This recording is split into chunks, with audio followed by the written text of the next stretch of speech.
Kala itu, pesawat melintasi daratan Afrika. Di antara salah satu penumpangnya ada Habib Quraisy dan ibu tua yang berumur sekitar 65 sampai 70 tahun dengan berpenutup jilbab di sebelahnya.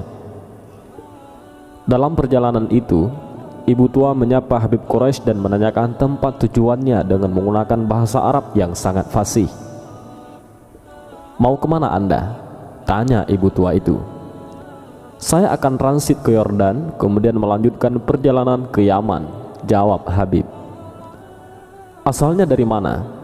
tanya ibu tua itu, juga dengan menggunakan bahasa Arab yang sangat fasih. Kemudian Habib menjawab, "Saya berasal dari Indonesia."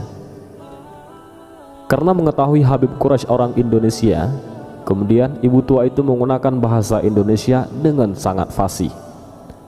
Padahal dari perbincangannya, beliau tahu bahwa ibu tua itu adalah wanita kelahiran Jerman dan warga negara Jerman.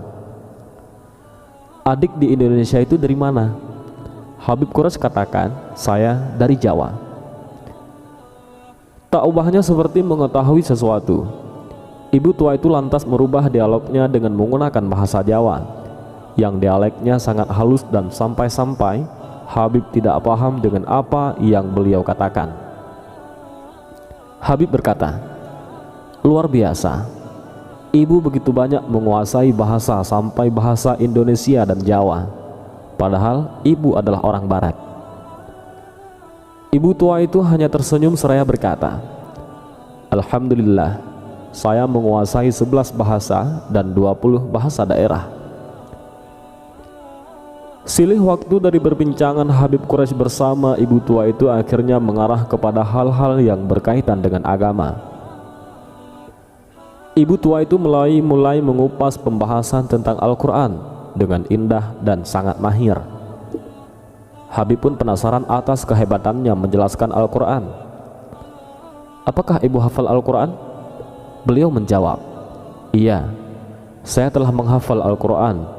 Dan saya rasa tidak cukup hanya menghafal Al-Quran, sehingga saya berusaha menghafal tafsir Jalalain dan saya pun hafal." Tidak sampai di situ saja, ibu tua itu melanjutkan bicaranya. "Namun Al-Quran harus bergandengan dengan hadis, sehingga saya berupaya untuk menghafal hadis tentang hukum, sehingga saya hafal kitab hadis Bulughul Maram di luar kepala. Lantas saya masih belum merasa cukup, karena di dalam Islam bukan hanya ada halal dan haram, tetapi harus ada fadhailul amal. Maka saya memilih kitab Riyadhus Shalihin untuk saya hafal." Kata ibu itu menuturkan pendalamannya tentang Islam kepada Habib Quraisy.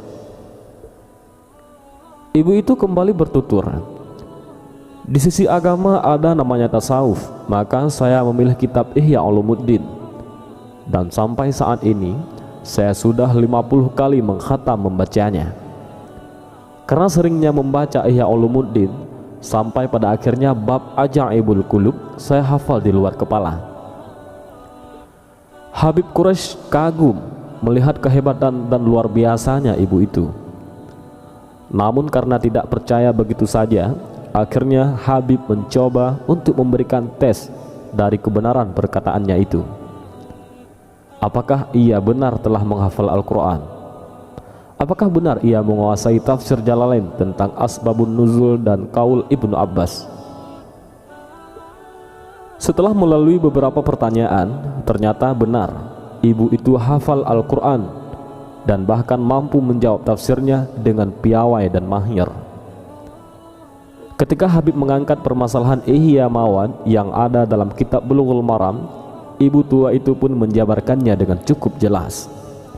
Dan ketika Habib membahas tentang hadis Riyadhus Shalihin, ibu tua itu pun menyebutkan sesuai apa yang disebutkan dalam kitab Dalailul Falihin sebagai syarah kitab hadis tersebut.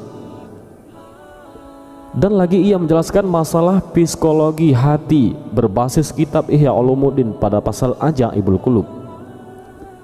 Kembali Habib dibuat terkagum dan heran akan kehebatan ibu tua itu dengan menggeleng-gelengkan kepalanya.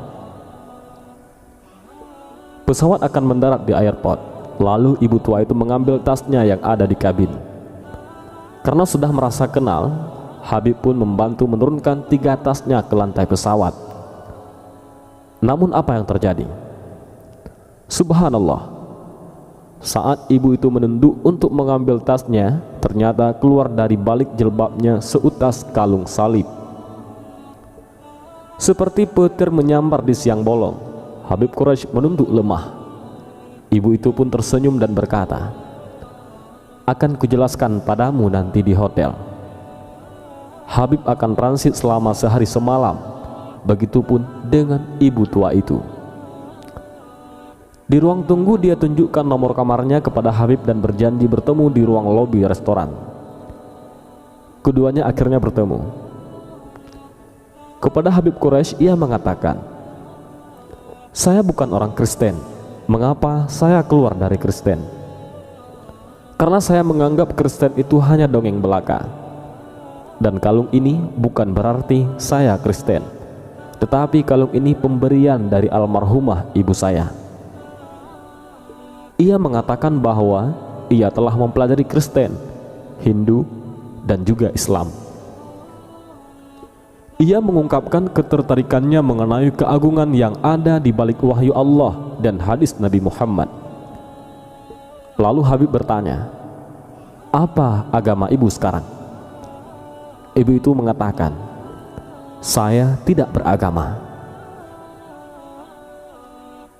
Andai ibu masuk Islam, begitu membaca 2 kalimat syahadah, ibu akan langsung mendapat titel ulama karena luasnya ilmu yang dimiliki, kata Habib.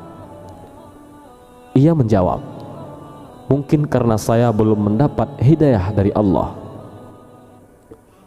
Seketika itu Habib Quraisy meneteskan air matanya dan bersyukur kepada Allah.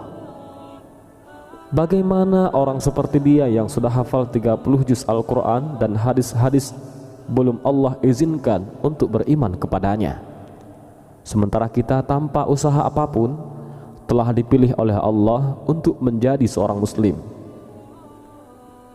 Adakah yang tahu betapa mahalnya hidayah? Setinggi-tinggi ilmu, seluas-luasnya pengetahuan, sedalam-dalamnya pemikiran, dan sekuat-kuatnya hafalan 30 juz Al-Quran dan hadis tidaklah mampu menggapai hidayah.